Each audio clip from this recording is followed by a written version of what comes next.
Hey everyone, this is Car Ray Rob, where I'm Ray. And I'm Rob, and we want to welcome you to our podcast. Say hello to my little film.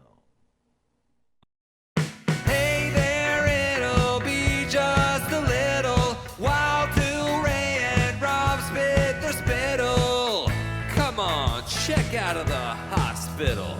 So grab some of your best peanut brittle. This will be a darn good transmittal. And say hello to my little film. All right, guys, this is episode 20 of Say Hello to My Little Film. Rob, it's my turn. The big 2-0. And we are deep into the month of October. Yep. And we don't really do like theme of the movie that we're picking based off the date or the month like too much. We touched on Valentine's Day, Yeah. but I did my episode. yeah, but it's not mandatory. Sure. But sure. I did feel some a little pressure Pure to pressure. to do that to try to find a horror movie. And as we've said on this podcast, I don't like horror movies. That's canon. That's canon. You do. You watch a horror movie every night of October, like you are all in. At least one. Yeah, at least one. You are all in. So for me to find a horror movie that you hadn't seen, there's a very small amount. And this might only be this one, but luckily there is this one. Well, I need to know what it is, so you better tell me. What do you got? What do you got? What do you got? What do you got? All right, Robbo, what I got is the 2017 Japanese movie One Cut of the Dead. I've never heard of this movie. This movie is 100% rated on Rotten Tomatoes. How have you missed that? I don't know. I guess I already love it because it's at 100% on Rotten Tomatoes. You have to. That's not an easy accomplishment. It's not really. So it's one review, though. It's only one review. Yeah, that might be true.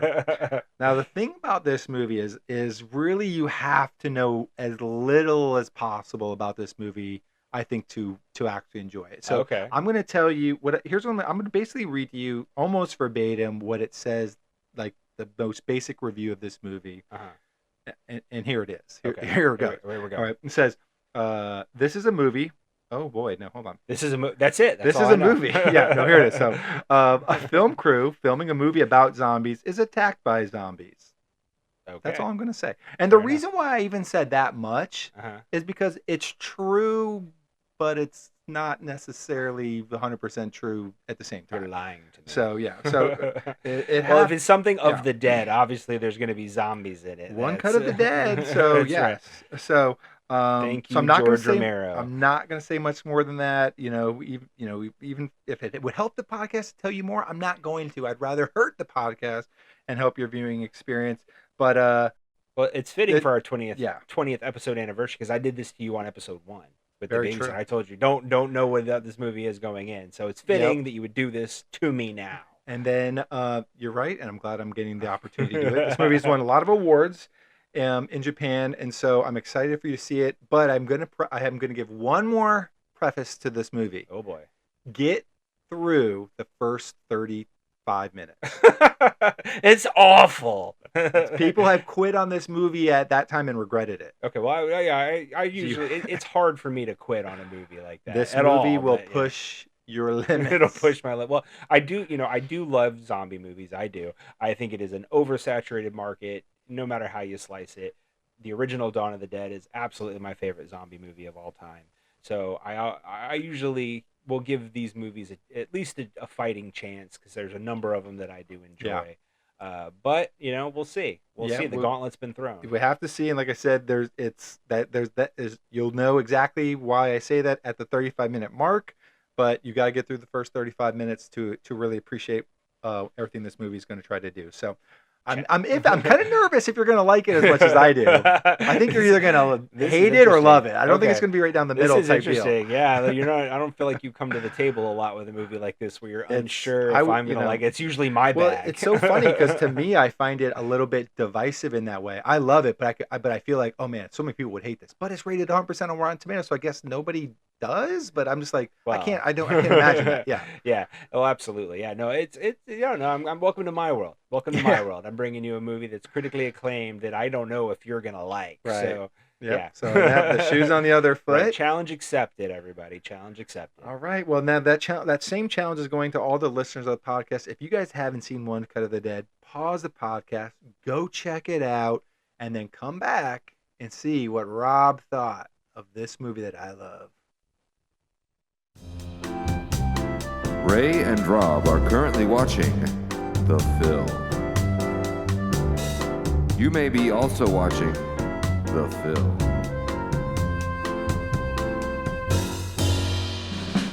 If you're not, then you're listening to me say that Ray and Rob are watching The Film.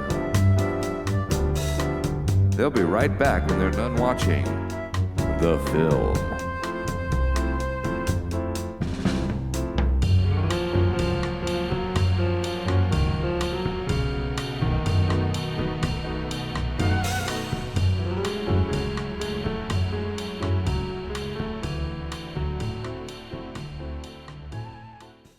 All right, everybody, we're back from One Cut of the Dead. No, we're not. What? We're not done. We're not done. It's only been 35 minutes. The credits were rolling. This is what I was warning you about. What? You have to get through the first 35 minutes. Well, I mean, what do you mean? The credits were rolling. It's Just the end of the movie. Keep going. What? All right, we're messing with you. We watched the whole thing. But that is a bit of the twist, though. That is the twist. It's The movie ends halfway through. Yes, a little less than halfway through, and Right. so then it really gets going, and it's a different thing. Right, it's a whole different movie Yeah. altogether. So first of all, let's even say that. So first of all, are you mad that this isn't really a horror movie? I mean, I am betrayed a little bit. I don't know. I am I- hurt. yes. Well, we don't do themes, as we You mentioned in the lied before to me. section, and so the theme of this was that it was not really a horror movie. That's true, and you know what? It's fitting for you to bring me a movie that you claim is a horror movie, but it's questionable whether it's actually a horror movie. I don't think it's really like a meta Hollywood Yeah, movie to me. But absolutely. Yeah, so it's super interesting. So obviously, if you've watched this movie, you realize the first 35 minutes is this single take zombie movie, One Cut of the Dead, right. and then the second half of the movie is basically the making of that first 35-minute Yeah. movie And why it was so bad in parts. Right. Yeah, absolutely. And I mean, it's definitely So- a new take on the zombie genre. So, man, kudos on that. So, what were you thinking those first 35 minutes? Like, because I think the first time you watch it, it's kind of a hard watch. I had like I'm not really enjoying myself. Upon rewatches, it's funner. I actually really enjoyed the first Did you? 35 minutes. Good. Did You have a feeling they were up to something? I or- had a little bit, yeah. So like, obviously some of like the moments, like you said, are kind of wonky. You Yeah. know, through the first 35 minutes, you're like, It's paced okay, weird. right? But to be fair, like there is a cultural difference between American Sure. and like a Japanese film. So like it's.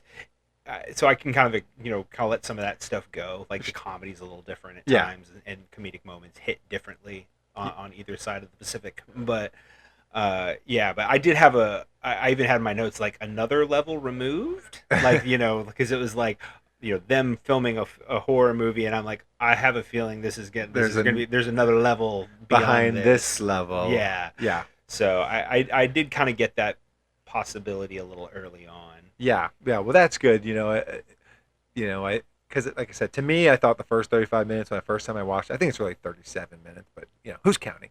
But it's just like this is like not funny. Like I thought this was a comedy or at some point it's not really all that funny. Like Sure. like I don't know if it makes a ton of sense. In some parts and stuff. Yeah. Well, it's kind of an interesting take on like zombie lore. It's like they were raised by a curse or like Right. something, like they had Right. they made the blood stars and like the pentagram or whatever, and then like raised the dead, and so that was kind of interesting. But it's I do think one thing that I find interesting is that they kind of, so obviously the movie shifts in the second half where you meet who these people really are instead Right. of the parts that they're playing.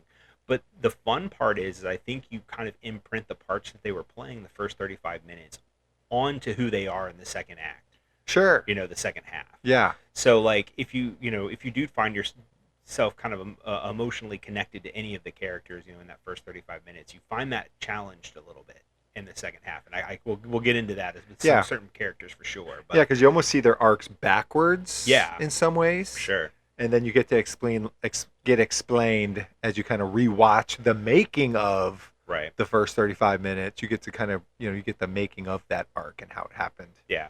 But but even being that 35 minutes, for as kind of cheesy and campy as it is, like I think there are some actually pretty interesting little moments in it. Some interesting character stuff. The two leads of One Cut of the Dead, are having this fling, and like the obviously the director's insane. Right. Like I mean, right off the bat, it's like hyperdrive insane, and you're like, Right. what the hell's wrong with this guy? And like obviously you find out, but Yeah. Yeah, and and it's she warranted. ends up having to kill her love, Right. who Yeah. was like wearing zombie makeup because he was pretending to be a zombie, but then Yeah. turns into a zombie, and Mm-hmm. she thinks she's a zombie, and Right. there's But the technical side of it is mind blowing. that it was like, done in one cut. Yeah, I mean, Yeah. just thinking back on that 35 minutes. I mean, I just some of the camera movements and the way that it was synced up. I mean, bravo. Right. I mean, you can be even if you don't like this movie, you have to be impressed by that. Right. And well, I think when we maybe talk about the themes of the movie, I think we'll kind of discuss that, like when we Sure. talk more because I do think that is part of it. This stuff's not easy to do. Right. You know what I mean? So like, no matter how bad it is, Right. it's still a huge amount of effort and Oh, work man. that goes into the making. And I think that is really kind of what the movie speaks to. But even there was that one part where like it's the start of that really long chase where the female actress, I don't know how to address her as her character's name or her Is it real name. Chinitsu? That's the character of Chinatsu? One Cut of the Dead. Right. The fake movies Right. like name, yes. But that really long chase where she goes into, where it starts with her leaving the van, Oh, and then she yeah. goes and gets fights to get the bag. That's when the camera hits the ground. I remember the first time the camera hit the ground, I'm like, they're just trying to make a bad movie now. You know what I mean? Right. Like, they're not, like, what are they doing here? But what's funny is because I don't want to like jump the shark too much talking about it, but like I always kind of feel like as a viewer, in the second half of the movie when we're watching it get made, and we know why it's happening, but the I don't know what position she would be, some producer that's watching it on screen, and Yeah.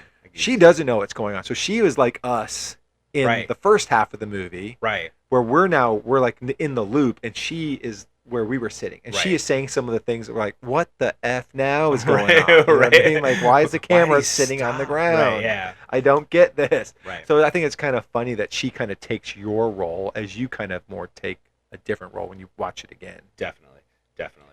Like I said, the lore aspects of it are fine. I think it's enough of a story to kind of get you through that 35 minutes, but the story really does start once One Cut of the Dead ends, Right. and the movie Credits go the through. credits go through. You're watching the movie, you watch this thing, and then you get to the end, and then there's credits, and that you're kind of, you said, you get a little freaked out. You're like, Yeah. wait, what's happening? Right. And obviously at that point, my suspicions were correct.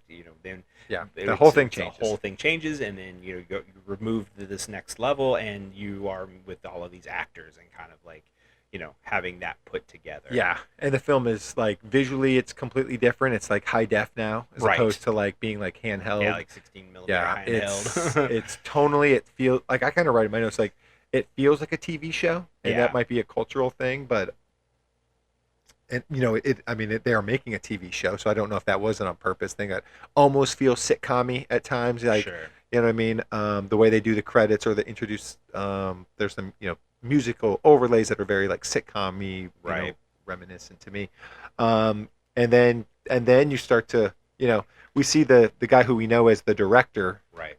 see him in real life, and how he starts to become the director of this, and the exposition of what's going to, like, what he's tasked to do. And Yeah.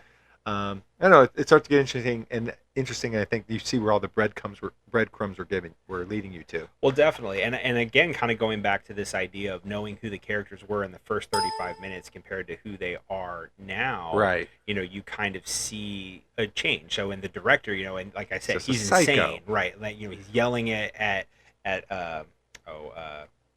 Chinitsu in Yeah. the beginning, and you're like, I even wrote it down, like the line is just so biting, where it's like, you know why you don't feel like, 'cause your life is fake. Right. And like Fake. Yeah. and all of that, and everything you say is lies, Right. and like stuff like that, and it's just he's in her face, and obviously like she's distraught, Yeah. because of it, for sure, and then kind of consoles her, but then when you meet The real the real director. Higurashi. That's his last name. Higurashi.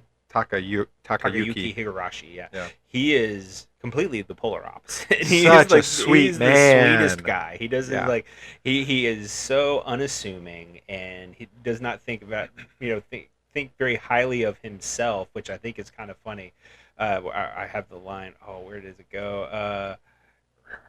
Fast, cheap, but average Right. is how he like describes Describes himself. his And like style. the producer guy who's like trying to pitch him as the director is like, say the line, say the thing. It's funny about yourself. And he's like, I'm fast, cheap, but average. And it's Right. like, okay, but but then what they ask him to do takes anything but that.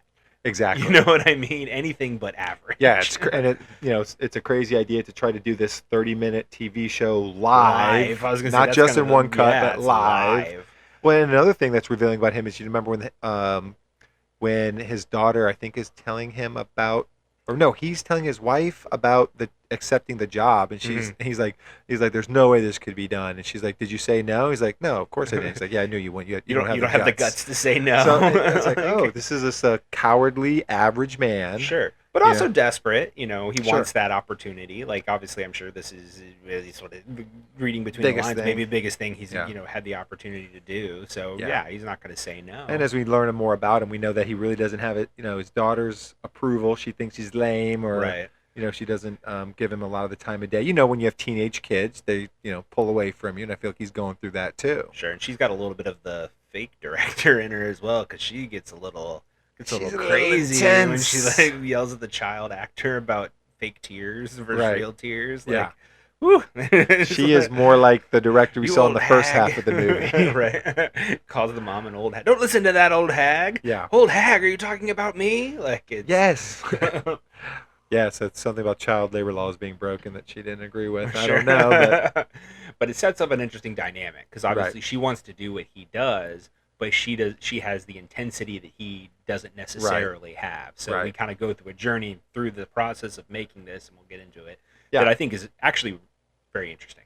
Yeah, I think they give a lot of characters some moments if you're paying attention. Definitely. You know what I mean? Like there's only so much time. This actually is a huge cast to like pull this off. Just like pulling off a movie takes a lot of people to do. Definitely. A lot of them have dual roles. Are acting, but they also have to do something else behind the scenes because they have to save space and stuff. So, but they do give a lot of people those little moments. I guess we can get into it. They don't spend a lot of time like. They kind of introduce you to the cast at a table read. Yeah, you get to know like quickly. one little part of their backstory, and then it's pretty much let's go into the making of this movie. Like how did the One Cut of the Dead that we watched already, like tisk for task or get made? Right. So and again, those juxtapositions I think are interesting. So like in the movie, you kind of attach to because he's the good guy, he's the guy, like he's the hero. He's the hero, if you will, in a way.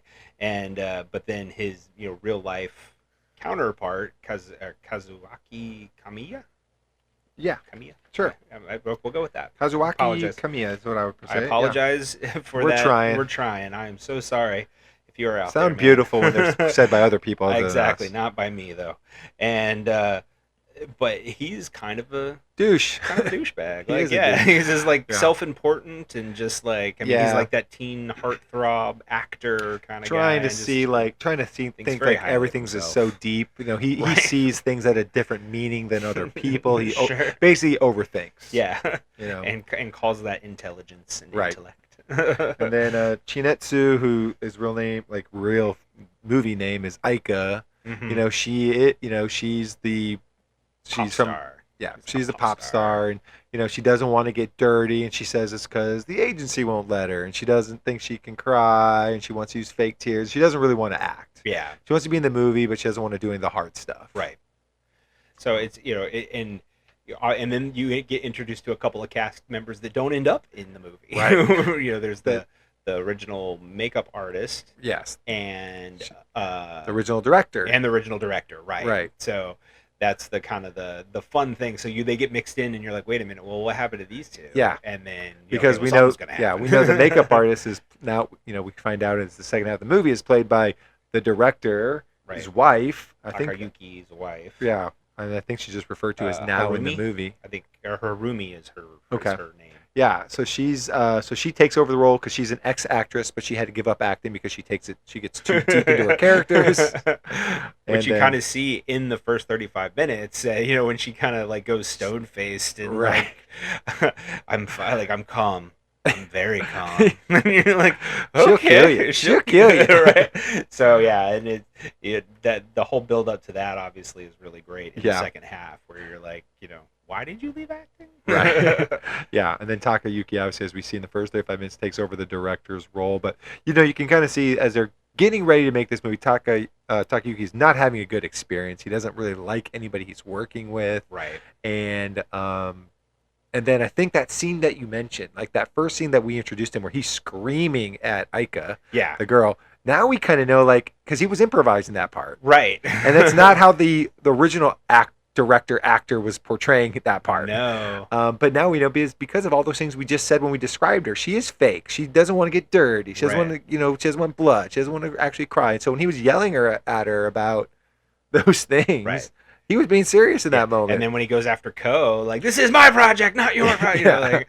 Like it's he was able to kind letting of off embody. some steam. Yeah, he was able to embody those things that he had, kind of wanted to do. But again, when you're improvising, that's kind of what you do. Right. You take those parts of yourself and put it into the character. Yeah. Give it that realism. But and it circles back to what we said, where his wife said he has no guts and his daughter doesn't have respect for him, and that person is melting away, right, as he is screaming at them. He's being almost the person that he would want to be. Right. Well, and don't forget, earlier in the movie, he watched Mao on set, like when she was kind of yelling at that child actor, and he kind of embodies that a little bit, right? Like in this, right. So like he kind of took a little bit of his daughter and put it into his character. Yeah. But and then it made Aika cry, so she's got real tears. Real tears, exactly. She didn't need that. So, one character that we didn't talk about in the kind of like lead up into the making of the movie, but that I thought was kind of this like tragically sad clown story is Hosada. Yeah, the original, the first zombie, right, the drunk. The drunk. Yeah, I think what was his role? He was also the Cameraman? DOP technically. Yeah, right, yeah. So it was super interesting because his story, so before they even started filming, like when they were in rehearsals or whatever, and he was talking about like being a drunk and like losing his daughter. Yeah, and he's like laughing about it. And I'm just like, oh my God, like this story is tragic. Yeah, it's funny because he's laughing about it. Like again, this part feels kind of sitcom because I'm like, what are we supposed to be feeling right now? Are we supposed? Because he's like laughing, like, yeah, she'll never see me again. Oh man, what are you gonna do? And then he's laughing until he's not laughing, and then he starts just breaking out and crying. Exactly. I think it kind of sets up this guy who's just can't help himself. Yeah. And that's basically what happens. Like, I mean, the majority of the reason why the first 35 minutes of the movie is, air quotes, bad, is because Hosada is the one who sets everything down this path of disaster because he gets drunk and he can now no longer perform his role. And because this is live and they're launching a network and this has to go on, they keep trying to find ways essentially to work around him at first. Yeah. And so, yeah. But it was so funny because like again, kind of like knowing what was coming in that first 35 minutes, you see some of the pitfalls, like some of the things like that were coming. So like I guess the guy with the glasses, I forgot. Hiroshi is his real name. Okay. It's not his character in the 35 minutes. But. Right. So when he goes out and Hosada like spits in his face, like in throw up, like spit, right. You're like, wait, what's going on? Like zombies. I guess I can kind of see that. Maybe again, maybe that's a thing, whatever. But then you find out it's because he's drunk and he vomits in his face. Well, the funny thing is he was supposed to get thrown up on. Like that is in the script, but he gets thrown up on for real, right? Like because he does do the drunk throw up, and then I think it's a really funny scene as you see like they're dressing, like as Hiroshi's getting like they're taking his, because he loses an arm too at this moment. So as they're like getting him dressed and camera ready for this, like having lost his arm, he's just crying because he's got throat. He's like, "Please wipe my face, please wipe my face." He's just like squealing and whining. Yeah. It's just hilarious, I think. Yeah. Well, and and it's funny because all of these things are seen as weirdnesses. As you're watching that first 35 Right. minutes, you're like, this okay, this feels a little off. This feels a little, but like it, it's kind of funny because I think in some ways all of these things kind of make it more interesting Mm-hmm. in a way, and I Yeah, think that's they don't kind of ruin what, it. yeah, they really don't, and I think that's kind of maybe what they're kind of going for in some of these things is how those things, those imperfections and those kind of spontaneous moments make One Cut of the Dead what it was. Right. And yeah, but obviously, there are many things that don't go right. Yeah. And We got the pooper, right. Oh my guy god, who drank the that's- hard water. it was really funny because I noticed when we were first watching it, and I said, like, man, why is that guy just sitting there? Like, because he's the sound guy again. I Yeah. don't remember his name, but he's just like sitting there, and he's like he's kind of just sitting in the background while all this stuff's happening. Shinsuke. He's just sitting there, and I'm like, why is he just sitting there? That's kind of odd. Yeah. And then not and then he doing tries to much. sneak out that one Yeah. time, and like the director's like, where are you going? No, and he's like, it's like he's like wants to tell him something, but he just can't do Right, it. And right. like you find out later, it's because he has to poop. Really bad. Really so bad. when he goes outside, when he does leave, and then he starts screaming, and you think it's because he's getting attacked by a zombie, of course, but then Right. you actually realize he's screaming because like everybody's trying to stop him from going, and he's trying to not poop all over everybody. Right. So I don't know. That's just the kind of thing. That kind of stuff you get, gets contextualized and it's funny. But like you said, though, it works in the movie because you just think he's getting eaten by a zombie. Right. You don't realize he's going through this personal trauma. Like, I don't want everybody to see me have diarrhea. It's coming out. Yeah. Well, then like a few minutes What's later, I think coming it's just out? it's. Well, my favorite scene is like very next scene after that. He's put, or maybe it's two scenes after that. But the next scene with Shinsuke is he's on the side of the building Oh my pooping. god, yeah, pooping. And then the director's like, we have to do your makeup now. Like, It's so like, while he's the pooping. cameraman is doing, or the makeup woman is doing makeup to the sound guy as he's having this diarrhea episode, and he's just crying about it. You can't feel any more shame than in that moment. Definitely. But it's funny. I think in a scene, in scenes like this, or I should say in sequences like this, because obviously once it starts, they just keep going. Right. You know what I mean? And you're seeing the behind the camera side of it, but it's still propelling forward at Right. the same pace. And one thing that was just really interesting was how much of the character work they were still able to pack in to that freight train that was going. With Mao, kind of Yeah. being in the control booth and like basically just taking over at Yeah, one point. not letting him pull the plug when they Right. had to start. Basically, when they had to start improvising. Yeah, she basically saved the production, in Yeah, all honesty. definitely. Like, she jumped in when nobody else knew what to do. The producer guy's like, I don't know. And Yeah. she's like, listen to me. You're going to do this. Everybody, we're going to take it from this page. You're going to do We this. know Like, she's controlling. make a decision. And it was good. Like, Yeah. she was able to take that, what people might perceive as a weakness, and, kind of make it work Right. in that moment. And, I think, I think for me, one of the gems of the movie, and this kind of, I think maybe even ends up being somewhat of the theme of the movie, is the actual thematics behind Mao and Takayuki, Yeah. like their relationship.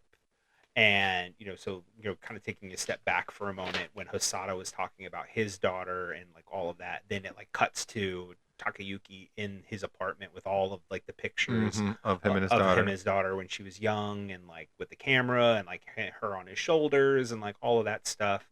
And, it really kind of sets up this idea of parenthood, Right. Leaving the nest. We know she's getting ready to leave. He's Yep. worried about her being able to, make a living. He knows what she wants to do, but she obviously has certain people skills that are going to make it hard for her. Lack She's thereof. gonna have to overcome these. Right, overcome her lack of people skills to make it work. But she has the talent. Yeah. So like, and we see that, through this sequence, where, she kind of steps up into the moment, just like he does. Right. His Exactly. character shifts, from that timid, just average guy Right. to a guy that's like, I'm going to make He's this doing work. something above average. Absolutely. That's definitely. I think that is the crux of the movie to me. Yeah. Like I really like like kind of like we mentioned. I think Aika is pretty cool because again we said the model girl that you see or the pop star, I should say, the girl that you see in the read along who doesn't want to get dirty, doesn't want blood, wants to only use fake tears. That's not the actress that pushes through this first 35 minutes. Like No. she is, because of the improv and stuff. She like, by the end of the movie, she's absolutely covered in blood. Yep. She's cried for real multiple times. She's obviously pushed herself to like the limits that she can as an actress. Yeah. She should be proud of herself, as an actress in this movie. And I think that that final shot when which we'll talk about, but like she's covered in blood, looking up at the camera. It's like that's a warrior there, not just some pop star. Yeah. You know what I mean? I think it's super cool. Absolutely, and I think we can go down the line. Yeah. After you talk about Ko, we were just talking Yep. about him a few minutes ago, kind of being that insufferable kind of jerk Right. actor who just takes himself way too seriously. Yep. And really he just kind of gets jolted into this. We just need to do this, okay? Right. Like we just need to get in here and we just need to do. You got to this. improvise. Right. You can't overthink this now. Right. Like you just got to go. Yeah. And I think he eventually, kind of alluding to that last final shot and how they made it happen. When the pyramid is falling down and Yeah. he kind of has to go up there, and once the crane Right. is broken for the crane shot, then Mao has the idea of putting everybody on a pyramid so that They get the height they can get they the height need. that they need. He has to go over. Ko has to go over and do it. Right. And Yeah. that's like something that I don't know if that actor that we met at that table read would have done that. Exactly. I think, also the other thing is like right before that with Ko too, is there's that line, I can't think anymore, because he's just improvised so much, and Yeah. the director is like, I think that's a good thing.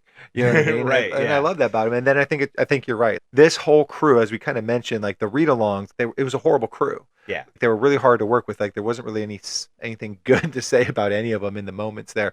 But at the end of the movie, they all come together, literally coming together to build this pyramid Yeah. and get the last shot, which is the key shot to end the thing. I think it's just really cool. I love Yeah. it. Yeah. That whole kind of tracking shot where, they follow Aika. Aika. Thank you. You're welcome. Shinatsu, across the top of the roof, kind of over to the pentagram in blood and all of that. And Yeah. like like you said, that kind of warrior look on her face. And then, and when you see it on the reverse and kind of, all the crew creating this pyramid, Mao at the top, Yeah. be able to get Holding the this camera. shot. And like, they're all just, they have to have the countdown because Right. it's like, they have to hold it because they have to hold it through the credits. And Yeah. like, they're all just holding it together with all of their might. Right. And and then it just kind of it ends, and it's just That's everybody it. got that was big it. release. Like everybody's just like, we did it. Like for We as weird as this actually did was, this. Yeah. with as weird as all these little moments were, like we actually did it. Yeah. And- And I think what, the very next scene after that, the like executive watching it on TV is like, oh, it's over. I think it was great. Like couldn't tell Right. anything was wrong. Right. You know? Yeah. And I think, to me, I think about like what this movie is saying in some parts, or maybe is trying to say mostly is, right before that crane shot, the executive producer guy that was there on set was just like, who cares? We don't need the crane shot. Just shoot it from whatever height you can. It's like, Right. and I think he says the line of like, this is a TV show. It's not art. Yeah. And I feel like this whole movie is about the opposite of that. You know, Right. like kind of like we said before, this is an art, and so much work goes into making what, if you thought the first 35 minutes was bad, look how hard it was to do that. Right. Look Yeah. how hard it was to make something that you thought was bad. Yeah. Imagine the amount of work and, amount of talent it takes to make something that's good. It is art. Yeah. And I think that's, to me, I feel like that's what the movie's trying to say. Absolutely. And also parallel, we have Mao and Takayuki. So like after this is all Yeah. done, she hands him the picture of her on his shoulders as a kid, which is what gave her the idea Yeah. of building the human pyramid to get the final shot without the Right. crane. And they get And- that little look to each other. With the smile, like Yeah. you get that real genuine. So proud of smile you, from Dad. Mao, right? Like you could just see the pride on Yeah. both of their faces for each other. She was proud of her father for kind of making this happen and being a part of this, and he was proud of her for saving the day Right. and really stepping up and proving that she can do this and she's going to be fine. Yeah. When she gets out into the world, Yeah. She's going to be able to be successful. yeah, she's going to be successful. So, I mean, I really, in the end, it is. I agree with you that it is about that thematic element of the art. TV versus art. Art. Yeah. This is art. It Right. is an art to do this. But I do think this movie ultimately is about the relationship between a father and a daughter. Yeah, because Mom was still a bit of a train wreck. Yeah. Oh, yeah. Like to be fair, you're right. She really is the only one of the only characters who didn't really have any kind of arc. You know, No, like but she's but hilarious. she's hilarious. Man, just Pum. real quick when she pum. Oh man, the whole palm stuff was so good. Like that whole do you have any hobbies? I teach self defense. Yeah. I'm learning like pum. At the like, end when she's completely snapped and she's just like it takes the Right. whole crew to take her down. She's like, pum. Pum. Pum. Pum. But and the best part was when she just popped up. Yeah. Like after she had passed Right. out or whatever, Yeah. and they he had basically choke holded her, like he sleeper holded her and put her out. Yeah. And then in that part when they keep stopping, Yeah. and then she pops up real quick with the axe in her head and what's going on? And then and then he pulls her down or whatever. Yeah. Because I remember that in the first 35 minutes, and I'm like, what is that? Just some kind of weird spasm or something? That's weird. And then but I didn't think about it. You know what I mean? I was having so much fun. I just even in that 35 minutes, I was like, oh man, well, that was weird. But I guess she did the part. She went back to acting, Right, but it was right. still a bit, like you said, a bit of a train wreck.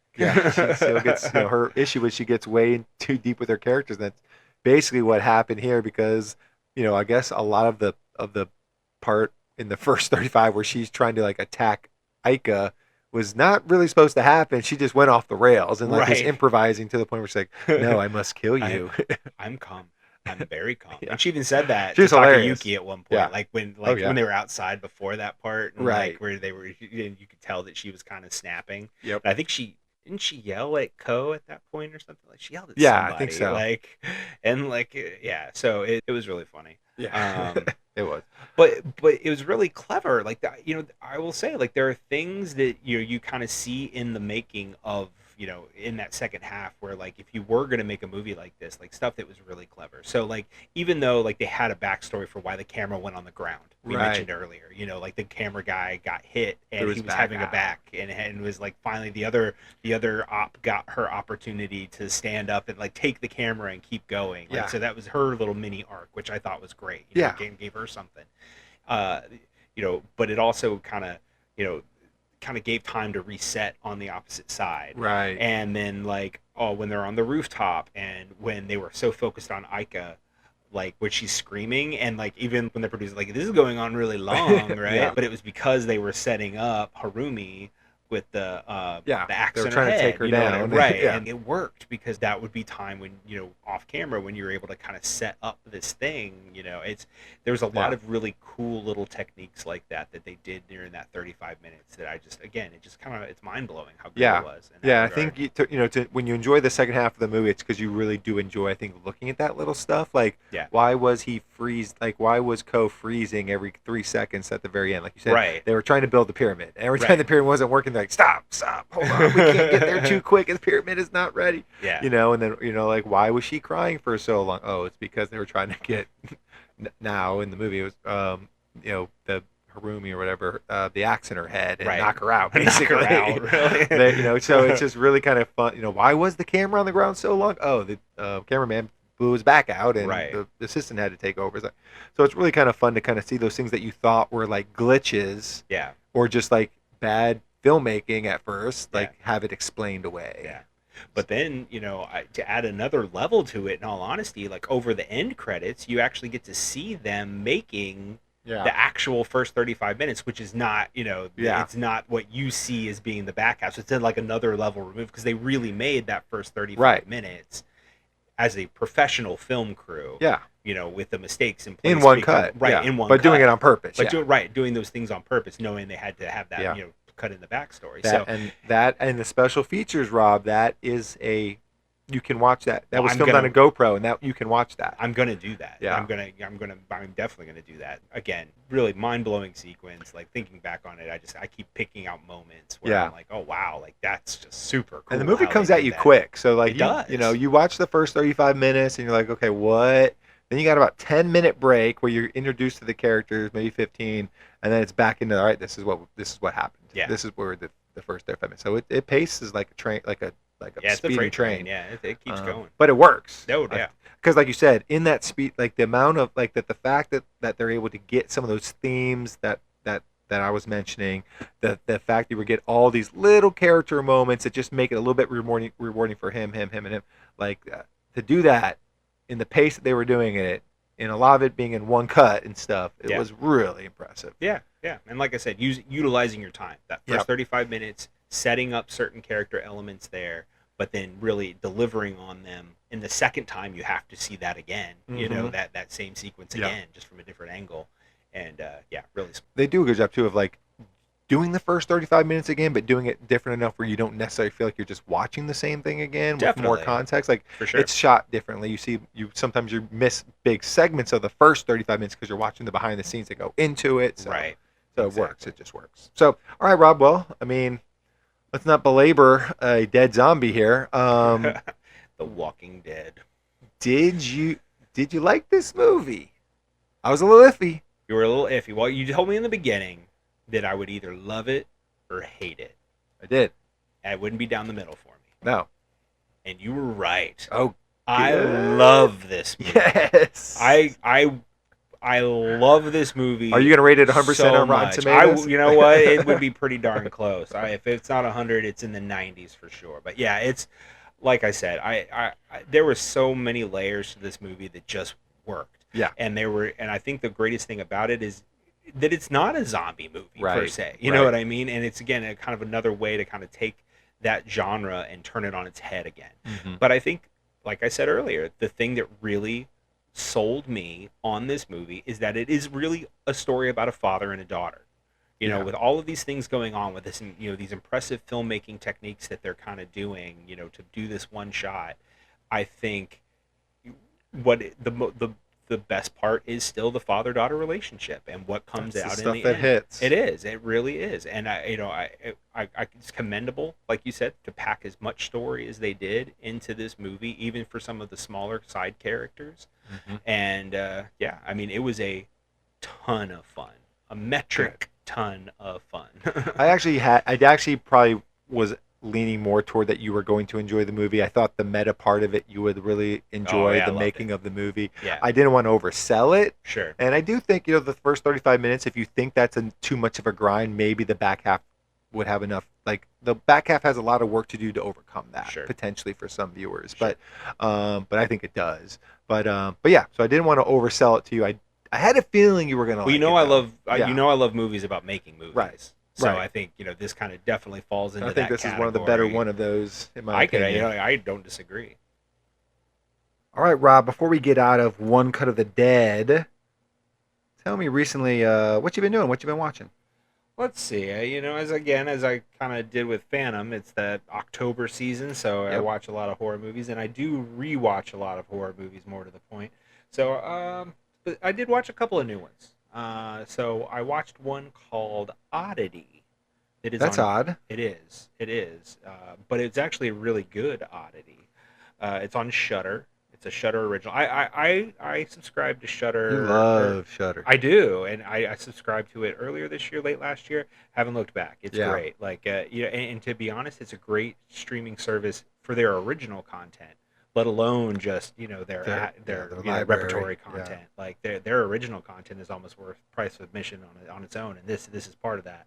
So it's an Irish horror film about a couple who the wife ends up being murdered at a remote rural house that they are renovating, and survived by her husband, who's a doctor. And then a year later, her twin sister kind of discovers that something maybe weird kind of happened. So that the night she was murdered, a guy comes to the door and is like, "I saw somebody come into the house. I saw somebody come into the house. You need to get out." And she's like, "What? Yeah, I don't yeah. believe you." He's like, "Let me come in and I'll look." And she's like, "No." But it's interesting. So the sister has the surviving sister is kind of a clairvoyant. So she ends up, like I said, realizing that something's off Right. with the situation, and there's this interesting kind of wooden life-sized mannequin doll that comes into play. That's that super, everybody has super in there. creepy, Yeah. right? It's super creepy, super interesting, but it's very atmospheric. It's really cool, so I highly recommend that.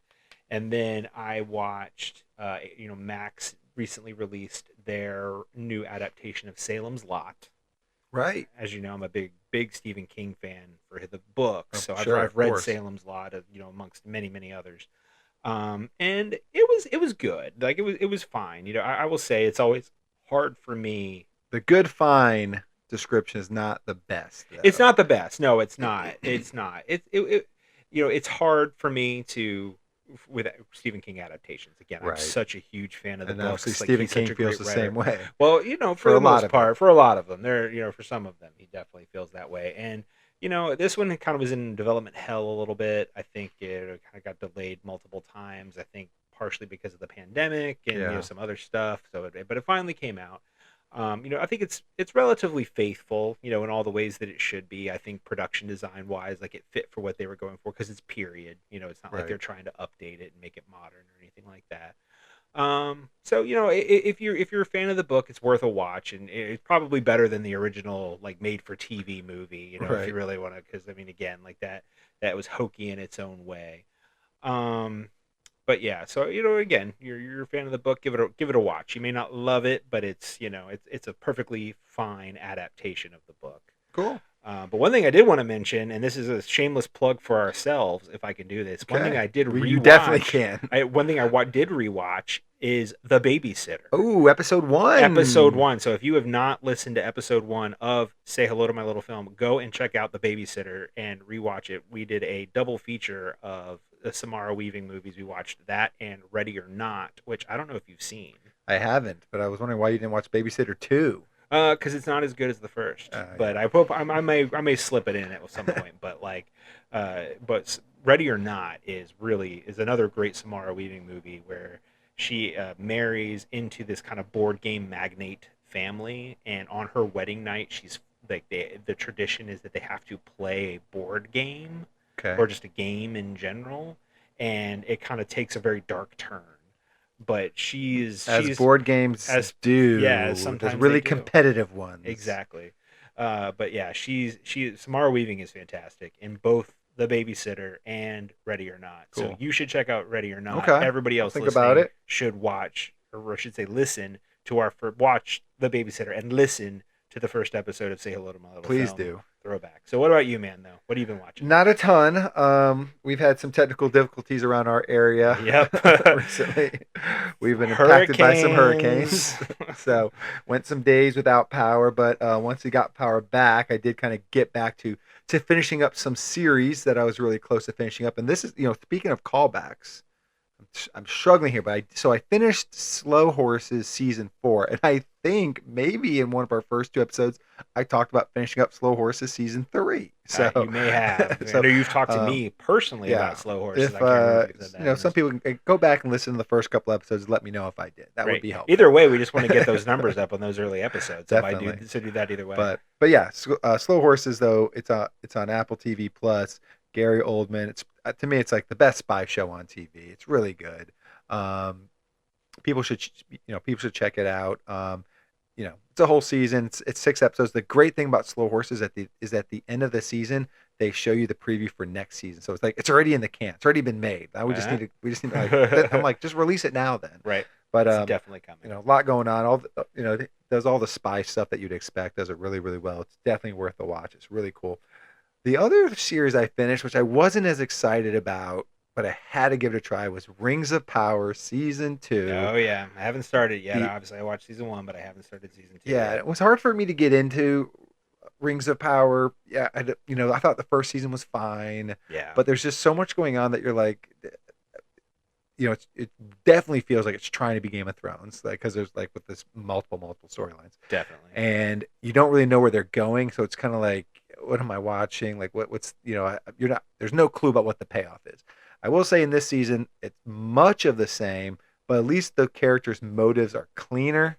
You kind of know where they are going. That like where they want to get to by the end of the season. You know how it connects to the bigger picture a little bit, which is helpful too. Right. Yeah. So it's just like, all right, I get this. I know I want this to happen, or I know I don't want that to happen. You're literally watching the creation of the rings of the dwarves and the rings of 9 for the men and stuff. So there's some stuff that makes sense that you're connected to. You know where the ending's going to get to. So I think this season was better. Oh, good. I don't know, like season. I wish the episodes weren't 150, 75 minutes long.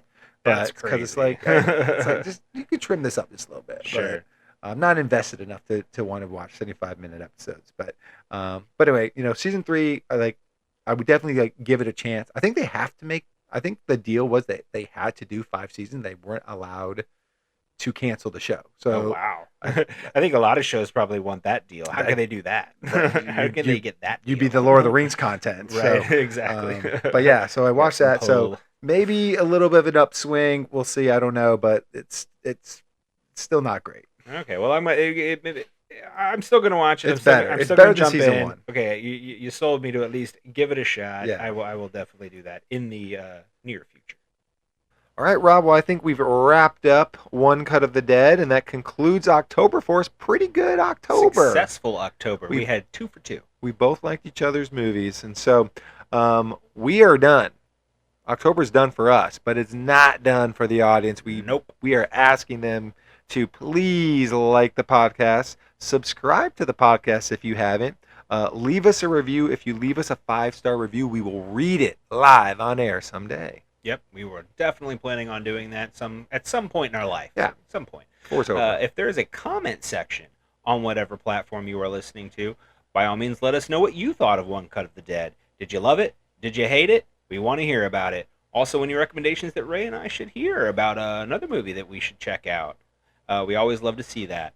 We will be back. You know what? Next week. Oh. Yeah, we are back next week, everybody. This is a new surprise. We have a new podcast coming. Yes, we do. We do. It is called Say Hello, or I'm sorry, Hello Movies, My Old Friend. Fell into that See, old I trap. fell into that old trap. That's how new it is. That's how new it is. Fine. Hello Movies, My Old Friend, where we will be revisiting movies from our past, distant past, and see if they still hold up. So you're definitely going to want to check that out. We are going to be kicking off with the 1999? 2000? No clue. I can't remember. It's been so long. I'm so old now. The found footage classic, The Blair Witch Project. Yes, we will. So you're definitely going to want to stick around for that. This is gonna be an experiment. We're gonna see if we all can get through it together. We're excited about it. Absolutely. But then we will be back in 2 weeks with another episode of Say Hello to My Little Film, and it will be back to me. We got to keep our streak alive. Yep, we're gonna see if we can do it. It will be November, so we'll be done with the Halloween movies. But I think I got something pretty special. Very cool. So you definitely aren't gonna want to miss that. But until then, this is Car Ray Rob. Where I'm Ray. And I'm Rob. And remember, be defined by the films you love, not the ones you hate. Hey there, it'll be just a little while till Ray and Rob spit their spittle. Come on, check out of the hospital. So grab some of your best peanut brittle. This will be a darn good transmittal. And say hello to my little film. All right, everyone, I want to give you a little sneak peek of our next episode, which will be back to me. So I will be recommending to Ray Bound, the 1996 neo-noir crime thriller written and directed by the Wachowskis. Something that doesn't really fit anything that they've made after it, but I think you can kind of see their humble beginnings. It's a really great movie. It stars Jennifer Tilly, Gina Gershon, and Joe Pantoliano. So good. Can't wait for Ray to watch it. Can't wait for you to watch it. Don't miss it.